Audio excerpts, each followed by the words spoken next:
podcast yang satu ini sesi spesial sekali bersama dengan Wakil Rektor Bidang Riset, Inovasi, and Community Development.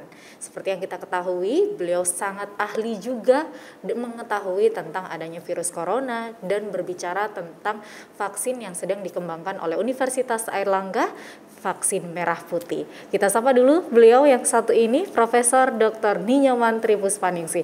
Assalamualaikum Ibu. Waalaikumsalam warahmatullahi wabarakatuh. Apa kabar hari ini? Selamat pagi, salam sehat. Alhamdulillah baik Mbak Viro. Salamnya banyak ya Bu ya. Salam Salamnya sehat banyak. juga soalnya. Penting itu. Betul, sama-sama mendoakan. Salam sehat yang paling penting. Salam sejahtera tentunya. Betul. Nah, Ibu, hari ini saya ingin ngobrol terkait dengan efektivitas vaksin untuk menangkal COVID-19.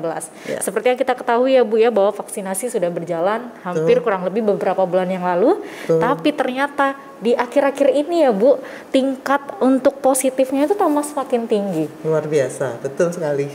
Tercatat, tingginya luar biasa. Betul. Kemarin tanggal 26 Juni saja dari situs COVID-nya pemerintah Republik Indonesia sekitar 2 juta kasus terbarunya dan kemudian 1.800.000 sembuh. Tapi yang meninggal juga banyak Ibu. Ya, Pripun pendapatnya Ibu terkait hal ini?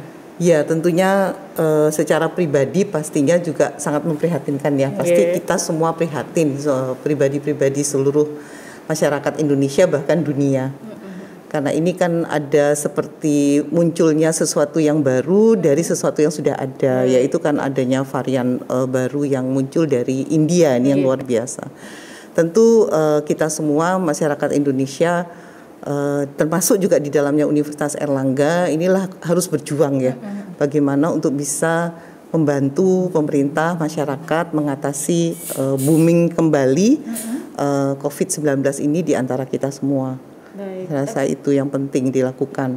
Ya. Yang seperti itu bisa terjadi apakah karena memang seperti yang kita ketahui proses vaksinasi sudah berjalan ya Bu ya, tapi tingkatnya yang positif masih terus meningkat. Kenapa yang seperti itu bisa terjadi ya Bu? Ya, jadi kan virus ini hidup alami seperti kita semua ya.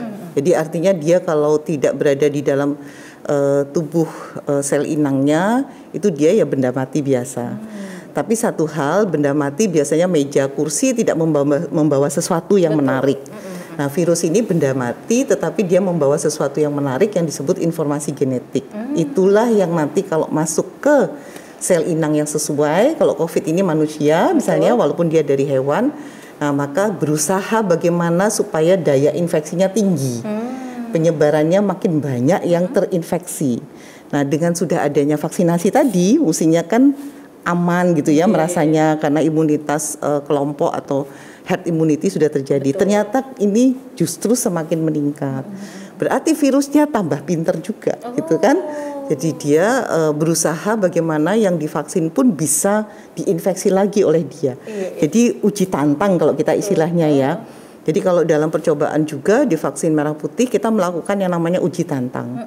Jadi kalau kita punya kandidat vaksin itu ditantang dengan virus-virus varian yang berbeda. Itu namanya. Nah, kalau bisa menetralisir berarti ini vaksin ini menjadi kandidat yang bagus. Nah, saya rasa ini sudah dilakukan penelitian seperti itu. Nah, hanya memang juga kemarin itu beberapa produk-produk vaksin yang ada memang menunjukkan ada sedikit penurunan gitu ya di dalam efikasi, tapi masih pada standar bisa memberikan apa istilahnya menetralisir atau menangkal varian-varian yang terbaru pun. Nah, ini artinya apa? Bahwa kalau orang divaksin ini kan antigen masuk ke dalam sel. Nah, itu jangan gegabah baru masuk, antibodi belum terbentuk, sudah merasa bahwa kita kebal gitu ya. Akhirnya kurang memperhatikan protokol kesehatan. Jadi kata kuncinya tuh prokes itu memang yang sangat penting sekali. Jadi bukan problem di vaksin ya, tapi prokes itu yang harus diikuti karena belum mendapatkan herd immunity tadi ya. Karena memang tingkat yang sudah divaksin tuh masih sangat sedikit dibandingkan betul, jumlah masyarakat Indonesia yang ratusan juta ya Ibu. Tapi jika ada orang-orang yang mungkin masih belum mengerti sebenarnya ketika divaksin apa yang diterima oleh tubuh Bu? Apakah kemudian berkenalan dengan virus itu dan kemudian menjadi akhirnya tidak rentan terhadap virus itu atau pripun Ibu? Ya, jadi sama seperti kita kalau makan sesuatu yang belum pernah kita makan, kadang kan bisa saja ada alergi gitu ya, tapi orang lain bisa saja tidak. Jadi ini virus ini kan ya benda asing bagi kita. Jadi vaksin itu sama. Jadi vaksin itu kan platformnya adalah bagian dari virus dimasukkan ke kita untuk kita mengenali. Tapi ini sudah virus yang tidak istilahnya bagian dari virus atau virus yang sudah dimatikan. Sehingga begitu disuntikkan ke dalam tubuh kita, itu sudah tidak bisa dia memperbanyak diri. Hanya bendanya asing, itu protein yang disebut protein struktural ya. Itu yang masuk dianggap sebagai benda asing kan bagi tubuh kita. Ini siapa gitu kan? Kita nggak kenal. Sama seperti kalau kita ada tamu ngebel rumah atau itu kan kita lihat dulu ini siapa gitu. Kalau kenal kita bukakan pintu. Nah, ini yang terjadi untuk kenal, maka tubuh itu membuat reaksi. Jadi kan biasa ada aksi, ada reaksi. Nah, reaksi yang muncul oleh tubuh kita itu adalah sistem imun, sistem kekebalan. Nah, untuk melawan itu dia mengeluarkan yang namanya antibodi. Jadi memang kalau itu misalnya butuh ada waktu untuk mengeluarkan antibodi ya. Jadi makanya mungkin kalau ada masyarakat yang mungkin masih agak khawatir kan Bu, masih banyak sekali masyarakat yang takut untuk menjalani vaksinasi. Katanya nanti tambah sakit, nanti tambah panas, gak karu-karuan, karena yang terjadi ada beberapa yang mendapatkan efek seperti saya waktu itu, saya sedikit demam Ibu. Tapi kemudian di hari kedua, hari ketiga normal kembali. Itu malah bagus. Oh gitu. Jadi kan karena ada sesuatu seperti tadi, kalau ada makanan yang kita tidak kenali gitu ya, kita mencoba mencicipi ternyata muncul alergi, itu berarti kan ada aksi, ada reaksi. Itu kalau dari istilah kimianya kan gitu, aksi dan reaksi. Nah, ini biasa terjadi seperti itu. Nah, artinya kalau kita demam berarti tubuh memberikan reaksi terhadap benda asing yang dia tidak kenal sebelumnya. Nah, reaksi itu menunjukkan bahwa berarti sistem imun kita jalan. Sebetulnya tidak apa-apa.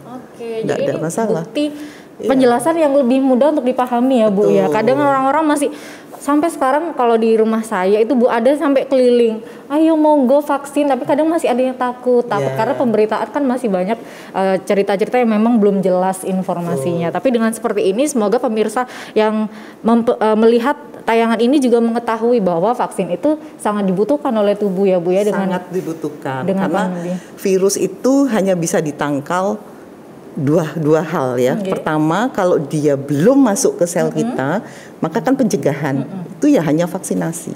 Karena dia tidak kelihatan kan, hanya bisa dengan vaksin itu sehingga saat dia masuk tubuh sudah kenal. Jadi tubuh itu punya satpam gitu loh istilahnya. Ada bodyguardnya, ada bodyguardnya. Itu pentingnya vaksinasi. Jadi masyarakat sebetulnya tidak perlu khawatir. Respon tubuh, reaksi tubuh tiap orang memang tidak sama. Tapi itu menunjukkan bahwa ada sistem imun yang mulai bergerak untuk mengenali, kita sebutnya memori. Sama seperti saya mengenal misalnya Mbak Viro, saya lihat mungkin saya kenal Mbak Viro itu dari alisnya yang misalnya tebal gitu ya. Pakai masker ya Bu. Nah, karena pakai masker. Atau saya hafal favorit ini kerudung atau suara. Nah, itu mengenal itu kan perlu kenal. Baru ada memori. Nah, setelah itu ketemu lagi besok baru ngomong Mbak Viro ya. Nggak kaget gitu jadi, ya Bu. Jadi langsung sama dengan aksi reaksi juga seperti itu. Kalau kita misalnya ada benda jatuh kan kita langsung berusaha menangkap atau menghindar secara refleks. Nah, itu adalah aksi dan reaksi. Saya itu hal-hal alamiah dalam kehidupan kita. Jadi tidak perlu ada yang dikhawatirkan. Masyarakat perlu diedukasi mungkin tahapannya Bu, setelah mereka yang sudah mendapatkan vaksin, harusnya tetap bagaimana dengan prokes ini? Tetap harus merasa kebalkah atau kemudian masih tetap wajib Ya, jadi gini, karena tadi butuh waktu dan ini virus yang luar biasa karena mudah sekali mengalami mutasi karena dia virus RNA. Jadi kalau RNA kan sangat tidak stabil, jadi mudah mengalami mutasi. Maka masyarakat tidak boleh gegabah. Jadi walaupun sudah divaksin seperti saya 2 kali, tetap harus prokes. Karena masyarakat kita hanya sebagian kecil dari jumlah masyarakat yang besar yang baru mendapatkan vaksinasi. Jadi tetap prokes. Dan dia butuh untuk antibodi ini kan butuh pertama suntikan pertama untuk memori, kenal dulu. Kalau kita bilang kalau tidak kenal tidak sayang gitu kan. Jadi kenal dulu supaya sayangnya itu apa, sayang terhadap badan tubuh kita Sehingga kalau itu datang itu segera dihadang oleh bodyguard yang ada di dalam tubuh. Nah, setelah itu booster yang kedua kan, ada booster yang berikutnya di vaksin kedua. Nah, ini sudah kenal. Karena di pertama kenal dulu, kedua sayang apa sistem kekebalan kita tuh sayang pada diri kita, tapi tidak sayang sama virusnya. Jadi begitu virusnya beneran datang, maka ini sudah menjadi penangkal bagi tubuh. Jadi perlu waktu semuanya, sehingga masyarakat juga harus bersabar. Yang sudah divaksin bersabar supaya tubuh betul-betul menghasilkan sistem kekebalan, sedangkan masyarakat dan semuanya juga bersabar yang belum divaksinasi kan. Sehingga karena bersabar semua, maka ya new norm ini adalah menggunakan masker gitu. Jadi itu penting sekali. Ini informasinya masih harus tetap digaungkan ya Bu ya, karena hal-hal yang seperti itu terlihat sepele, protokol kesehatan pakai masker, ada yang ngeluh pengap, kemudian capek, kemana-mana nggak bisa. Belum ada goretan di sini. Gitu. Jadinya kalau karena dia keras kan, kadang-kadang dibuka ininya ada garis. Gitu. Tapi ya nggak apa-apa, itu memang new norm ya. Apa istilahnya? Inilah cara kita mengamankan diri kita dan orang lain. Baik, karena memang banyak sekali orang-orang yang di sekitar kita ya Bu ya. Mungkin sekali. Apalagi yang masih muda, ada orang tuanya yang sepuh di rumah, kemudian yang sudah bekerja mungkin ada anaknya yang kecil, seperti itu juga cukup mengkhawatirkan ya Bu. Baik, tapi kemudian Bu, kalau misalnya memang varian ini apakah masih akan bermunculan di Indonesia varian-varian baru ini? Jadi varian itu kan tidak hanya bermunculan di Indonesia, tapi datang dari luar ke Indonesia. Jadi tamu kan ya, hidup Bu, ya? ini kan bermasyarakat. Betul. Ya, jadi kita juga nggak bisa negara dikunci oleh negara untuk kedatangan negara dari teman-teman dari negara lain juga tidak bisa mengunci. Contoh misalnya sederhana, kita melakukan penelitian. Kalau misalnya semua negara mengunci diri, ya kita perlu sesuatu yang nggak ada di Indonesia, ya kita akhirnya tidak bisa melakukan apa-apa. Nah, untuk itulah makanya perlu yang sangat ketat sekali untuk orang dari luar masuk ke Indonesia maupun Indonesia keluar. Nah, mutan yang terjadi selama ini memang belum ada original dari Indonesia. Semua rata-rata ya masih import kan. Karena kita tahu varian-varian yang ada sekarang ini kan ada yang disebut varian of interest. Jadi ada sesuatu yang baru nih berubah. Orang perhatikan semua sehingga disebut interest, tapi belum menjadi concern. Kalau concern berarti varian of concern itu ya waspada. Yang ini yang nanti bisa menyebarkan jauh lebih luas, mungkin juga daya infeksinya dan daya keganasan dan kematian. Nah, itu menjadi varian of concern. Nah, sekarang yang varian of concern ini yang India, tapi yang India yang Delta yang .2 belakangnya. Jadi 1617.2. Jadi varian Indianya sudah 1, 2, 3.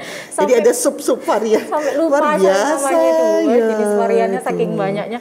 Kayaknya harus ditulis ini. Betul, itu masuk ke Indonesia. Itu kan artinya bahwa tidak original dari kita. Karena kita kan memang virus ini kan memang tidak datang dan menyebar atau dia muncul asli dari Indonesia kan. Jadi hal ini yang tentu menyebabkan kita ya harus hati-hati. Terutama saat keluar masuk mulai rame, misalnya seperti musim liburan atau para kita Indonesia ini kan juga ada pekerja dari luar yang ingin pulang, waktunya dia boleh pulang. Nah, ini yang harus dijaga betul dengan ketat. Jadi memang harus kerja bersama ya Bu ya, nggak bisa cuma satu orang. Seperti yang saya sebutkan tadi Bu, bahwa UNER sendiri sedang merancang vaksin merah putih tadi. Nah pemirsa, selain Bu Nyoman ini ibunya orang-orang UNER, karena pimpinan paling cantik ini Ibu Nyoman ya, karena wakil rektor lainnya kan cowok ya Bu ya. Tapi Ibu di sini paling cantik. Selain itu ibunya jangan juga sampai saya ganteng juga, kan repot nanti. Nah, berarti ada mutasi itu. Nah, Ibu ini juga pakarnya tentang virus dan salah satu koordinator dari vaksin merah putih itu sendiri. Sampai di mana sih Bu progresnya dari vaksin ini? Jadi saya itu sebetulnya bukan pakar virus ya. Kalau pakar virus itu kan disebut dengan virologis ya. Saya kan orang biomolekul. Jadi saya lebih ke arah untuk mengutak-atik molekulnya virus gitu. Jadi kalau kita mau desain vaksin, itu kan kita harus tahu molekulnya virus ini seperti apa. Nah, salah satu molekulnya kan protein yang paling utama. Jadi hampir semua virus itu yang punya pegang peranan itu pasti di protein struktural. Kalau kita ini, badan kita, itu kita dilindungi kulit, ada rambut, ada kuku, ya itu yang kelihatan itu istilahnya struktural. Nah, virus itu dia kan punya badan. Betul. Nah, badan itu yang menjadi target vaksin. Sedangkan di dalam badan itu ada informasi genetik tadi kan. Nah, itu yang disebut non struktural karena tidak langsung melindungi virus, tapi begitu masuk ke dalam sel dia yang punya peran. Karena dia akan memperbanyak diri, terus mengeluarkan atau menerjemahkan informasi, namanya saja informasi ya. Itu ada kode-kode rahasia. Jadi virus itu punya kode rahasia. Semangat ya Bu ya. Nah, setiap 3 bahasanya dari nukleotida itu menjadi 1 asam amino. Itu rahasianya si virus. Nah, saya itu di situ belajarnya. Jadi bukan virusnya, tapi bagaimana dia membawa informasi kemudian diterjemahkan. Dan itu kalau terjadi mutasi berarti terjemahannya salah. Tapi salah ini menguatkan virus semakin hebat. Kalau di tubuh kita itu kalau kita salah, ada yang mau perbaiki, Mbak. Kamu salah itu, informasinya tuh tidak 1 tambah 1 sama 2 misalnya. Kamu kok 1 tambah 1 sama dengan 3, diperbaiki, dibuang, seret, ganti yang benar. Virus nggak punya. Dia salah itu adalah dalam rangka dia lebih kuat lagi. Tapi sebetulnya kami berharap kita ya manusia ini kan berharap kalau virus itu makin salah harusnya makin lemah. Ini enggak, dia makin salah makin kuat. Ini fenomena yang luar biasa. Jadi saya belajar di molekul itu gitu. Jadi membantunya di situ. Kalau virologis itu ahli di virusnya, bagaimana dia berkembang dan sebagainya. Nah, kalau saya lebih banyak di molekulnya. Jadi seperti itu, ya. Nah, ini kalau misalnya memang yang masih ada ya Bu, ya mungkin orang-orang yang kurang percaya dengan COVID-19 ini harus magang sama Prof. Nyoman ini. Jadi duduk bareng di lab biar kelihatan ya Bu ya bahwa harus virus percaya. itu ada. Jadi bukan kami juga mengambil spike strukturalnya, kemudian mencoba untuk membuat inhibitor untuk non struktural. Jadi antara struktural dan non struktural itu apa sih perannya? Kalau yang struktural itu target vaksin. Karena dia kan melindungi tubuh. Jadi itu yang dikenali oleh sistem imun. Jadi begitu masuk, ini yang menempel. Ini yang kemudian menutupi informasi genetik atau badan yang ada di dalam virus. Non struktural itu biasanya menjadi target obat. Karena dia baru menjadi atau diterjemahkan informasi tadi setelah menginfeksi. Jadi ada pendekatan sebelum dan setelah. Nah, vaksin kita itu desainnya ada 2 UNER. Ya, alhamdulillah karena di tempat kita ini di UNER ini koordinasi, kemudian ya saling bantu-membantu itu luar biasa kalau menurut saya. Kan timnya ini komprehensif. Jadi bukan saya saja ya. Saya ini hanya ikut membantu bersama teman-teman. Jadi tim kita itu ada tim dokter-dokter yang pakar di bidang vaksinasi ya dan juga patologi tentunya. Kemudian ada teman-teman dokter hewan ini yang virologis justru karena ini kan zoonosis dari hewan ke manusia. Jadi ada tim yang dari kedokteran hewan, nah ada kami yang orang biomolekul. Sehingga dari situ kita berkumpul tim besar ini lebih dari 10 orang. Kemudian kita melakukanlah pendekatan molekuler, itu platform yang viral vector dan pendekatan yang inactivated virus. Jadi kita sudah ada 2 pendekatan dari desain vaksin merah putih platformnya Universitas Airlangga. Gitu. Memang prosesnya sendiri kan kalau orang yang nggak tahu kan kok lama banget ini. Memang selama itu atau memang tahapannya memang banyak sekali ya Bu? Ya, jadi untuk membuat vaksin itu kan hal yang penting pertama selain desain, jadi kita memilih karena untuk membuat vaksin itu platformnya tuh ada 8 yang utama ya.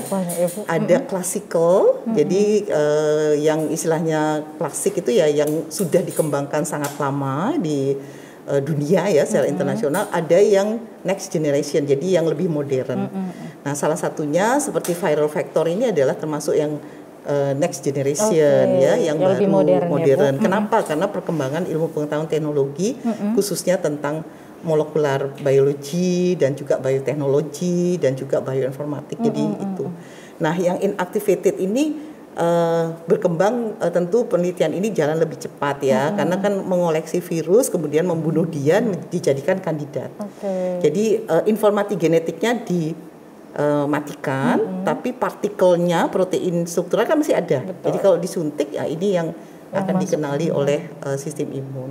Yang viral vector memang agak lambat karena next generation ini butuh kecanggihan peralatan, instrumen ya, dan tentu butuh bahan-bahan yang kita juga menunggu dari luar. Sebetulnya sih hambatan secara saintifik rasanya sih tidak ada. Lebih banyak hambatan-hambatan yang non saintifik ini, menunggu, memesan ya, karena tidak semua ada di Indonesia. Gitu. Makanya saya katakan tadi kalau semua lockdown, ya nggak ada yang bisa kita kerjakan karena masih beberapa hal kita mendatangkan dari luar ya. Perlu dari luar, seperti hewan coba misalnya. Tapi alhamdulillah yang UNER kerjakan ini untuk vaksin merah putih yang platform inactivated virus itu sudah masuk di preklinik sih. Jadi sekarang sudah mau ke hewan besar makaka. Ya mudah-mudahan Agustus rencananya akan masuk ke uji klinis. Gitu. Dan kalau misalnya dihitung secara waktu Ibu, dalam waktu berapa lama akan prosesnya ini? Sebenarnya cerita vaksin ya, kalau vaksin itu zaman dulu pun sampai sekarang kan tidak semua penyakit infeksi itu ada vaksinnya, ya kan? Semua masih perjuangan. Jadi kalau secara kita lihat masa itu tuh ada yang 10, 15 tahun, 30 tahun itu tuh baru dapat vaksin. Nah ini karena kecanggihan teknologi saat ini itu berkembang lebih cepat kan. Ini setahun sudah ada vaksin, ini luar biasa, ini termasuk cepat. Yang dilakukan oleh Universitas Airlangga juga menurut saya termasuk cepat. Karena kita beberapa hal penyakit-penyakit infeksi lain kan masih berjuang juga untuk mendapatkan vaksin. Jadi ya kita syukuri. Mudah-mudahan ini bisa terus sampai digunakan. Insya Allah sih akhir tahun sih harapannya itu bisa mendapatkan izin dari BPOM karena uji klinis tahap 3 itu selesainya akhir tahun, kemudian nyambung ke awal 2022. Produksinya mudah-mudahan di awal tahun 2022. Diproyeksikan Ibu nantinya ketika vaksin merah putih ini sudah siap untuk digunakan, kapasitasnya berbagi dengan yang lainnya berapa persen mungkin? Ya nanti itu tugasnya pemerintah yang menghitung. Yang jelas ini alhamdulillah termasuk yieldnya, jadi produk vaksin ini inactivated ini cukup tinggi. Jadi sehingga tidak perlu reaktor yang besar, bioreaktor besar untuk memproduksi. Jadi dengan dosis yang lumayan tidak terlalu tinggi, dengan yield produk yang tinggi kan, jadi ini bisa memenuhi kebutuhan masyarakat Indonesia. Kalaupun tidak kan diimbangi dengan berbagai produk yang sudah ada. Saya rasa itu tetap ada variasi seperti itu ya, karena kita tidak, penduduk kita kan hampir 260 juta, kayaknya nggak bisa hanya satu vaksinnya UNER. Karena vaksin merah putih itu kan ada dari 6 lembaga ya. Sementara memang UNER masih berjalan di lebih awal gitu ya, tapi yang lain di belakang kita kan ada Eijkman, ada LIPI, BPPT dan beberapa perguruan tinggi lain ini juga sedang berjuang untuk bisa istilahnya ya menambah solusi kapasitasnya kebutuhan Indonesia gitu. Baik Ibu, mungkin kemudian apa yang bisa dibantu oleh masyarakat dengan proses vaksinasi yang masih proses berjalan bertahap ini Bu? Yaitu prokes paling penting, apalagi sekarang ada varian India. Varian India ini itu kan turunan, kalau kita lihat itu garis turunan gitu istilahnya ya. Mutasi itu dari berpindahnya satu orang ke negara lain, dia bawa mutan A. Kemudian mutan A ini menjadi turunan lagi menjadi mutan B. Jadi berarti ada sisi lain yang termutasi. Kunci utamanya kalau menurut saya itu di 2020 itu kan mutan yang muncul hanya satu sebetulnya. Tapi satu ini asumsi kami gitu ya secara saintifik, mutan yang 2020 yang D614G justru itu yang memudahkan. Sekarang baru 6 bulan sudah berapa varian yang ada. Awalnya saya lihat kan satu UK, kemudian muncul Brasil, South Africa, kemudian Amerika, terus India terakhir ke-6. Sekarang Indianya sudah punya turunan-turunan lagi kan, sehingga kalau kita lihat sudah 10 loh ini pertengahan tahun ini, luar biasa. Artinya kami berharap masyarakat betul-betul waspada dan hati-hati karena ini virus tidak main-main, dia juga untuk berubah. Dan yang keluar yang menjadi concern ini karena ada 2 areal yang menjadi perhatian kita untuk dikenal oleh masyarakat, itu adalah bahwa yang mutan yang ada dari India ini itu berada pada 2 sisi yang sangat penting, kritikal ya. Yang satu adalah sisi tempatnya menempel, yang satu adalah sisi tempatnya masukkan genetik materialnya. Kalau yang lain kan ini nggak ada, hanya ada ini. Tapi India yang poin 2 ada dua-duanya.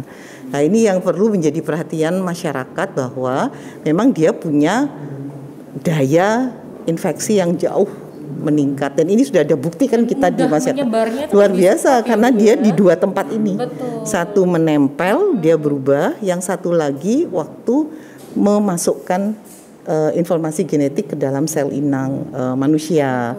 Nah ini juga berubah, yang semuanya lebih justru meningkatkan daya infeksinya. Jadi itu saya rasa yang perlu sangat-sangat hati-hati, ini nggak main-main. Boleh terlalu pede ya Bu ya dengan badannya yang mungkin hari ini sehat. Nggak usah pede dah. Bu ya.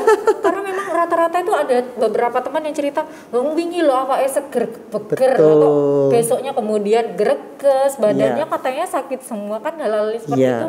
Nggak ada yang tahu. Nggak ada yang tahu ya. Nggak ada yang tahu di mana dan kapan kita mendapatkan itu. Maka paling mudah memang sih kalau keluar ya masker. Ini yang paling melindungi karena kan dia dari aerosol dan juga dari droplet. Jadi kan hidung dan mulut ini menjadi penting untuk dilindungi ya, dilindungi baik kita melindungi diri kita dari luar maupun kita melindungi orang luar terhadap diri kita. Jadi ya saling melindungi, saya rasa itu. Tapi tetap semangat karena kan kehidupan ini kan belum berhenti ya bagi kita, dan kita tetap juga ada kehidupan yang bermasyarakat kan, harus di luar rumah dan sebagainya, sehingga ini tidak memungkinkan kita semua mengunci pintu di dalam rumah.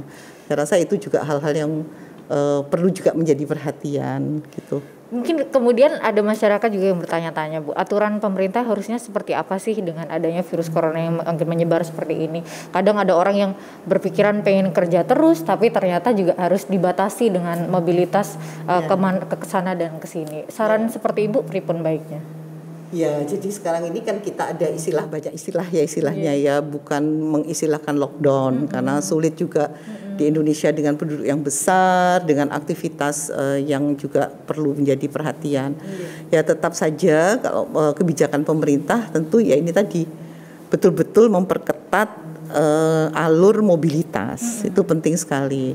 Jadi kalau tidak penting ya tidak perlu keluar rumah. Tapi kalau memang itu tugas negara yang harus keluar rumah, yaitu tadi menjaga protokol kesehatan dengan sangat ketat. Jadi kalau waktu libur nasional, kalau tidak perlu ya di rumah saja. Bisa libur lewat virtual ya Bu ya. Virtual gitu. Jadi saya rasa ini sudah didengungkan ya oleh pemerintah. Hanya ya memang masyarakat kita kan beragam, sangat dinamis. Negara kita juga negara kepulauan, tidak semua mudah dijangkau seperti negara-negara lain yang penduduknya tidak sebanyak Indonesia dan negaranya bukan negara kepulauan. Kita kan unik ya, kita negara kepulauan. Jadi antara artinya satu yang lain itu agak budayanya gitu ya, Bu, ya? agak berbeda. Jadi pendekatan harus pendekatannya harus lebih persuasif kalau menurut saya kepada masyarakat Indonesia dengan budaya wilayah yang berbeda. Jadi mungkin tidak sama menghadapi masyarakat di Surabaya dengan masyarakat yang ada di daerah yang lain, di pulau yang lain. Mungkin pendekatan kepada masyarakat juga menjadi berbeda. Misalnya kalau yang di Madura itu kan mereka lebih mereka kan masyarakat santri gitu, mungkin kalau kita bilang berarti gitu, perlu tokoh-tokoh agama. Jadi pendekatan masyarakat kita yang dinamis ini tidak bisa terlalu kaku kita menyikapinya, saya rasa. Tapi mungkin kalau misalnya UNER diajak kolaborasi dengan para pemerintah ya terkait dengan COVID-19 ini selalu siap ya Bu ya, saya lihat. Kita selalu siap, insya Allah. Masyarakat UNER juga tidak hanya sekedar penelitian vaksin. Jadi di UNER itu ada kebijakan Pak Rektor ya, Rektor Universitas Airlangga, Prof. Nasih, itu membiayai juga riset-riset yang terkait COVID.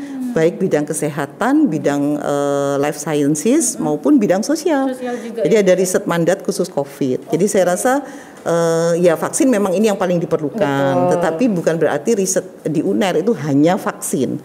Banyak yang dikembangkan oleh teman-teman di UNER yang juga ingin ikut berperan dalam membantu pemerintah. Saya rasa UNER siap lah. Betul, ya. Karena seperti yang kita ketahui bahwa berdampaknya tidak hanya untuk kehidupan dunia nakes atau mungkin di rumah sakit saja ya Bu ya, karena memang kehidupan sosial pun mendapatkan dampak dari adanya COVID. Sangat yang sosial saya rasa kelihatan sekarang sangat perlu perhatian. Baik, ini Bu, nggak kerasa ini udah lama banget ngobrolnya ini. Terima kasih, Iya, ini terima kasih berasa sama-sama. dapat kuliah yang panjang sekali tentang Dengan senang biomolekul, hati. tentang vaksinasi juga. Ini mungkin kalau ada varian baru India, jangan diikuti lah. Kalau misalnya jangan deket-deket, tetap jaga protokol kesehatan. Dari India diambil joget-jogetnya aja ya Bu ya, nyanyi-nyanyinya. Bollywoodnya. Bollywoodnya aja. Baik, Ibu matur nuwun sekali. Semoga Sama-sama. proses vaksin Merah Putih Universitas Erlangga untuk Indonesia Amin. berjalan lancar, Amin. dimudahkan dan tidak ada Amin. kendala sehingga bisa dimanfaatkan oleh masyarakat Indonesia juga. Amin. Ya, tetap Sukses semangat. selalu untuk Ibu Nyoman, semoga sehat Makasih, selalu. sama-sama. Sekali lagi, terima Amin. kasih. Ya. Nah, jangan sampai lupa, jangan sampai ketinggalan untuk subscribe, like, dan share semua video-video yang kami produksi melalui YouTube di UNER Channel. Gampang kan Bu caranya? Top hebat, UNER hebat.